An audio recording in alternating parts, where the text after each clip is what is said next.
Umabot sa 205 na kataong may kasong kinakaharap ang naaresto ng mga kapulisan sa Police Regional Office 6 sa ilalim ng pamumuno ni Police Brigadier General Jack L. Wangki, RD Pro 6 sa isinagawang 203 manhunt operation sa buong rehiyon ng Western Visayas nitong buwan ng Mayo taong kasalukuyan. Ayon sa report ng Pro 6, kabilang sa mga naaresto ay ang 36 na most wanted persons, 4 sa regional level, 4 sa provincial level at 28 sa municipal level. Ang natitirang 169 na nadakip ay kabilang sa other wanted persons. Ipinahayag ni Police Brigadier General Jack L. Wangki ang kanyang papuri sa mga operasyong isinagawa. Aniya, ang mga tagumpay na ito ay bunga ng mas pinatibay na pagtutulungan ng pulisya, komunidad at iba pang ahensya ng gobyerno. Dagdag pa niya, magpapatuloy ang walang humpay na paghahanap sa mga natitirang wanted persons sa rehiyon upang mapanatili ang kaayusan at kapayapaan. Nanguna ang Iloilo Police Provincial Office sa pinakamaraming na arestong most wanted persons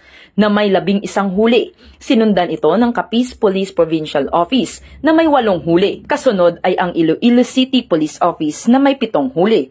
5 naman sa Aklan Police Provincial Office. 4 rin ang nahuli ng Antique Police Provincial Office at 1 sa Guimaras Police Provincial Office.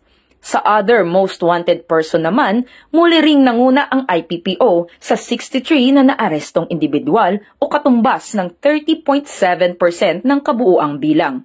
Sumunod ang Antique PPO na may 34 na nahuli, ICPO na may 27 nahuli, 21 na nahuli naman sa Aklan PPO. Sa Capiz PPO ay may 12 na nahuli at ang Guimaras PPO at RMFB6 ay may tig-6 na nahuli at ang CIDG Regional Field Unit 6 ay may 2 nahuli. Isang patunay ang mga tagumpay na ito na epektibo at determinado ang Pro 6 sa pagsigurong ligtas at mapayapa ang buong rehiyon ng Western Visayas. Dahil sa bagong Pilipinas ang gusto ng pulis, ligtas ka. Mula rito sa Police Regional Office 6, ako ang inyong PNN Correspondent Patrolwoman Justin May Halyores, alagad ng batas, tagataguyod ng balitang pulis.